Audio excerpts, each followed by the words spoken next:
Wired versus infrared versus radio control. This video is all about understanding the different technologies and frankly, which is the best technology for OCF, for off-camera flash, OCF. I love that word, OCF. I just want to say OCF all day long. So let's start from the top. We're going to start with the most simple way of getting your flash off the camera. The most simple way is just to take it off, duh. Oh wait, but now it can't fire. I'm just kidding. I'm kind of kidding, I'm kind of not. Let me set the camera down for 1 second so I don't drop it. That would be a very bad part of this tutorial. This is the Velo TTL cable. Now you might remember this. You might remember such cables from Lighting 101. This was in Lighting 101. We use this actually to get the flash onto a bracket just above the camera, okay? For stylistic purposes, basically. But what we can do is basically attach this little flash to the hot shoe on this side of that Velo cable. And then on this side, we're going to attach this directly to our hot shoe. And guess what? This is now off-camera flash, right? And look at this. Look at this. I got to show you this. See my Photex Metros? I still have the little plastic on there. Look. Why? Because I'm Asian. Yes, Persian is Asian. That's a whole nother topic. But I am Asian, and growing up, my family, we would leave all the plastic on our sofas, and also my dad would saran wrap my remote controls for the TV and so forth. So yes, I have a habit of leaving the plastic on. Don't kill me for it. Actually, we'll take this off. Watch this. There. Joe, can you get that? I want to put it back on. I feel like this is naked now without it. Just kidding. Oh, but I really want to protect it. Okay, so getting back to the point here. This is now off-camera flash, right? We can now basically move the flash away from the camera. We can put it on different positions and so forth. Now, the pros to this system is that it's simple. I mean, all we had to do is get this little cable, and a Velo cable like this.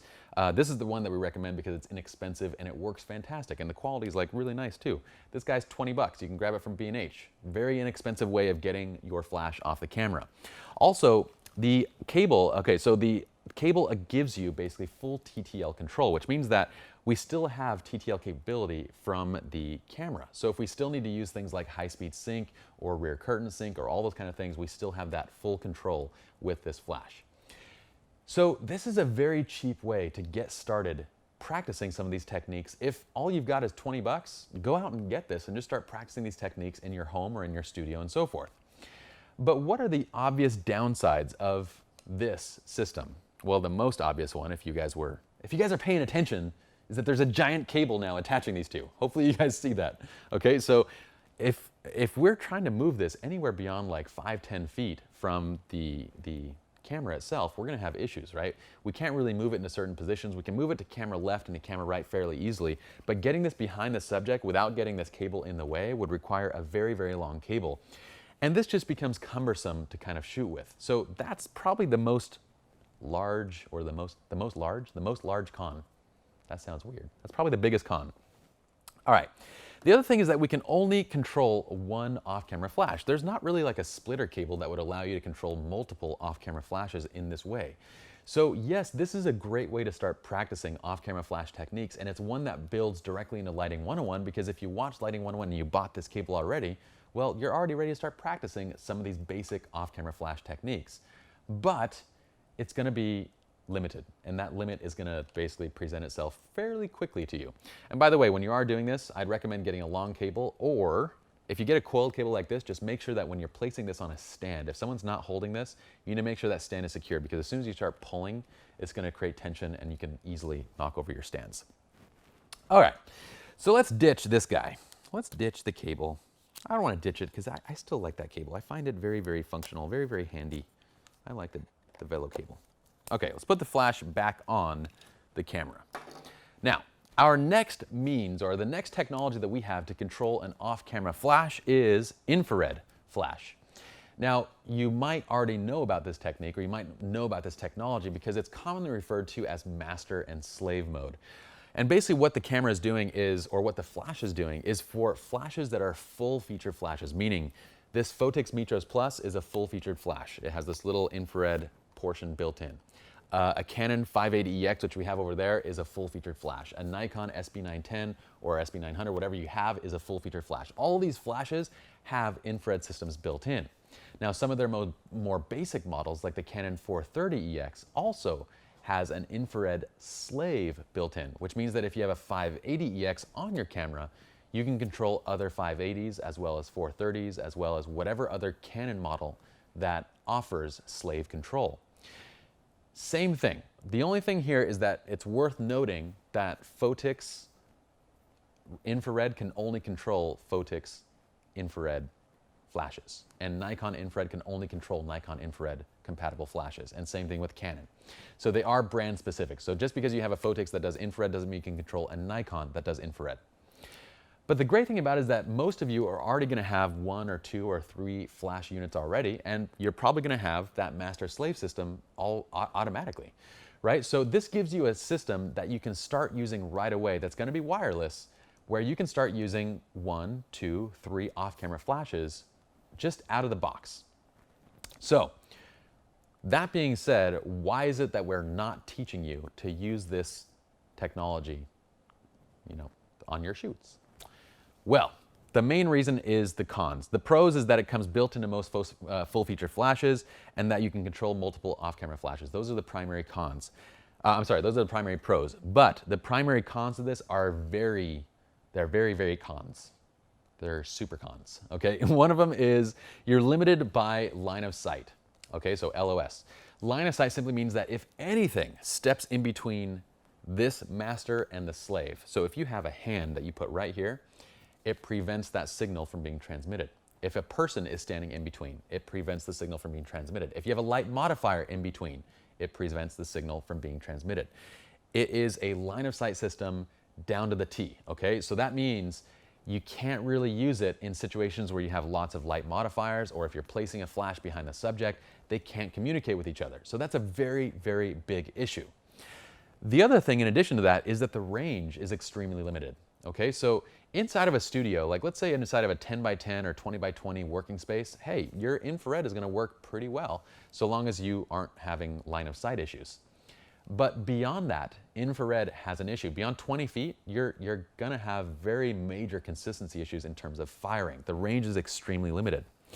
Also, there is an operational learning curve. It's not like as simple, well, with this one right over here, we just pop that directly onto our, we just put the cable on and we're ready to go basically.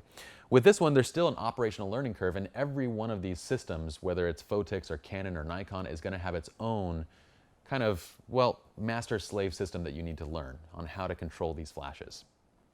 But again, if you already have this, the main pro of this system is that it's already built into flashes that you probably already own, which means that once again, you can start using these techniques that we're teaching in this course right away without buying any extra gear. But you're gonna run into those limitations very quickly, and that's why we're gonna be presenting number 3. Option number 3, and the one that we prefer, the one that we teach throughout this entire course, is radio flash control. There are a couple different ways of doing this, or a couple different ways of controlling flashes via radios, and we're going to talk about that in just a second. But let's talk about the pros first. Radio means that you're no longer limited by line of sight. You guys have a radio in your car, right? Can you guys see the radio station? No? I can't see the radio station, but I still hear the awesome Justin Bieber music that plays through my radio. Yes, I'm a fan of the Bieber. Not really, but hey. All right, so we can't see radios, but it doesn't mean that they don't work without line of sight. So radios work, and they do not require line of sight. And also, the range is far, far greater. Once again, you could be miles away from the radio station, but you're still receiving a radio signal. Likewise with flash, your transmission range is now hundreds of feet, if not thousands. Like the Pocket Wizard can go up to like 1,500 feet. So that is a very large distance that you can broadcast across, and you can even use Pocket Wizards to extend that distance by just using them as little extenders in between ranges and so forth. So we're not limited by range anymore. In addition, we have some full-feature radios that actually allow for full-feature flash control, like TTL and high-speed sync and rear curtain sync and that kind of stuff. that option is there as well. But others, like this PocketWizard Plus 3 system, are designed for manual flash use, which means that you're going to be controlling the flashes manually. Okay, so what are the cons of basically using a radio system? Well, number one is that it can require more gear. What I mean by that is, let me show you something. Let me show you something. Let me show you something. Okay, that's a little Jim Carrey reference. See that LumaPro right there on the stand, or this bolt right here on the stand? Those are manual flashes, okay? Now they come built in with little ports, and all we need is a PocketWizard like this, and then we need a little cable. Now let me just grab this little cable. Actually, I have this guy. This is not a flash I'd recommend. It's one of the, it's the last on our honorable mention list, which isn't no longer honorable. It's honorable because of its past. We'll talk about that in a little bit. But anyway, it's going to require more gear. And the whole point of that is that now, in addition to your flash unit, you now require a cable as well as the PocketWizard. So there is a little bit more cumbersome stuff to deal with, right? You require more gear than just the flash unit itself. Also, these radios can kind of get expensive. So for example, if I want to control 2 of these off-camera flashes, when it's shaking, I can this is the best build quality in the world. Okay, so if I want to control 2 of these Vivitars, I would need 2 PocketWizards that are hooked up this way, and also 1 on my camera that can transmit the signal. So now I need 3 PocketWizard. You need 1 on every single flash, and also from the transmission point, which would be your camera. So that can get expensive, right? This guy is 150 bucks, okay? So if I need 3 of them, that's 450 bucks in addition to my flashes that I have to buy as well. So that can get a little bit expensive. But we have another option here. Let me show you this. Certain flashes, for example, the Photix Metros Plus, have built-in radio systems. That's why the Metros Plus is our go-to flash in this entire course. It's the one flash, if you're gonna look for a full-featured flash, this is the one that we recommend for Canon, Nikon systems. They have both versions. It's an absolutely fantastic full-feature flash, and it's 400 bucks. And for 400 bucks, you're getting the whole kit and caboodle, okay? There's also the Canon EX, or the Canon 600 EXRT, okay? That's another flash that has a built-in radio system. But it's 500 bucks, and it was 600 bucks until these guys came out, and then Canon lowered the price. So they're a little bit more costly, but we kind of get rid of all the cables because now this has a built-in radio. This is also, so this can act as a transmitter, it can also act as a receiver. So as long as I have a flash on my camera, I can actually transmit and receive these signals. So now I don't need extra cables. If I have 2 Photixes off camera, I can control all of those just from this one.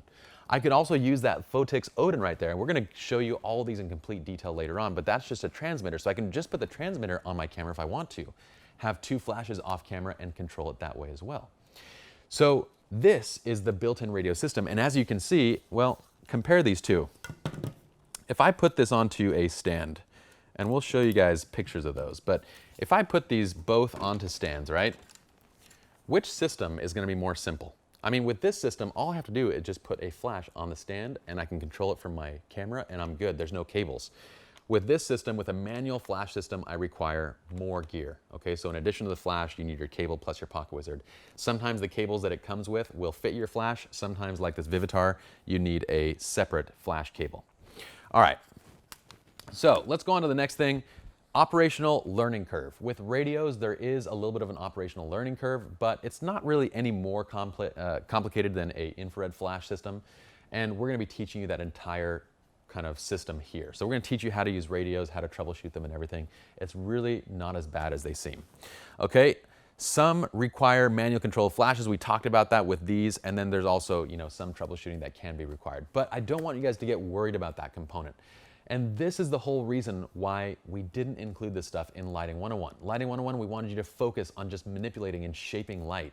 Here, we're gonna still focus on manipulating and shaping light, but we have all this additional gear that we need to learn and kind of incorporate into that process now. But that's why we've separated them, and that's why we have this course. We're gonna approach it in a very systematic and easy and fun way to learn.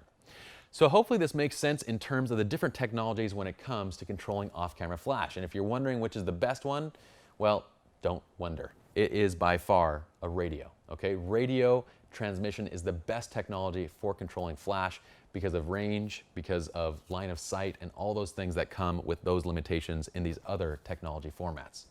So we're done with this video. Let's go ahead and move to the next one now.